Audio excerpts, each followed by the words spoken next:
Bismillah wassalatu wassalamu ala rasulillah. Yan uwa barkanmu da sake saduwa a shirinmu na kalma zuwa ga ma'aurata. Wannan shiri shine shiri na uku. Kamar kullum ina ba da shawara duk wanda bai ga sauran shirye-shiryenmu na baya ba, ina ba shi shawara ko ina wata shawara a ga sauran. Kamar yadda kuka sani ne, wannan shiri ne da yake ba da wasu dunkulallun kalmomi zuwa ga ma'aurata. A yau abin da muke so mu ɗan yi magana akai a takaice shine wane lokaci ya kamata ma'aurata su faɗa wa junansu laifukan junansu. Dan adam tare yake bai cika goma ba, kamar yadda kullum muke faɗa.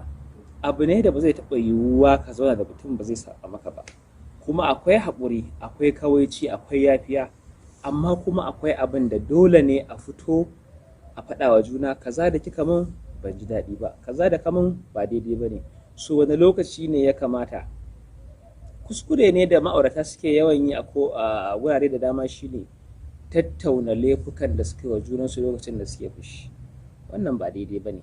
Na farko, ita kai kanka wanda aka yi wa laifi a lokacin da kake cikin fushi, ba za ka yi wanda ya maka laifi adalci ba. Ba za ka iya kuma controlling ko kuma kula da harshenka ka mallaki kanka ka faɗa masa magana da ta kamata ba. Idan kuma baka mallaki kanka ba, baka iya controlling harshenka ba, baka yi adalci ba, kada ka yi tsammanin za ka iya sadarwa, wato amfani da kalmomin sadarwa tsakaninka da shi yadda zai fahimce ka har ya karɓi laifinsa ya gyara.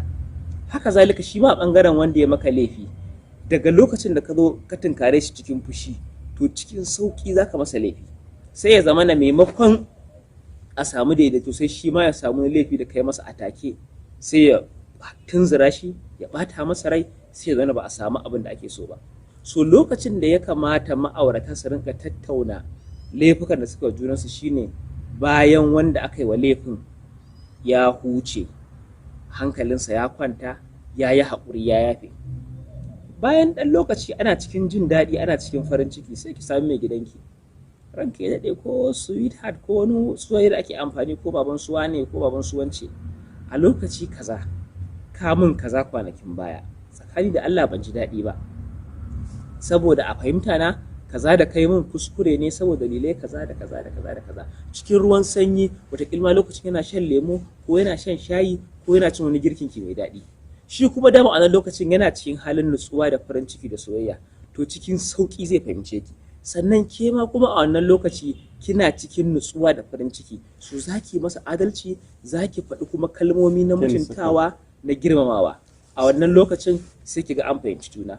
A takaice dai ina kira zuwa ga ma'aurata, kar a rinka tattauna laifi a lokacin da ake kan fushi, a rinka tattaunawa ne lokacin da ake hankali yake kwance, aka yafe wa juna, hankalin kowa ya kwanta. Za mu takaita a nan, da fatan za ku tara da mu a shiri na gaba.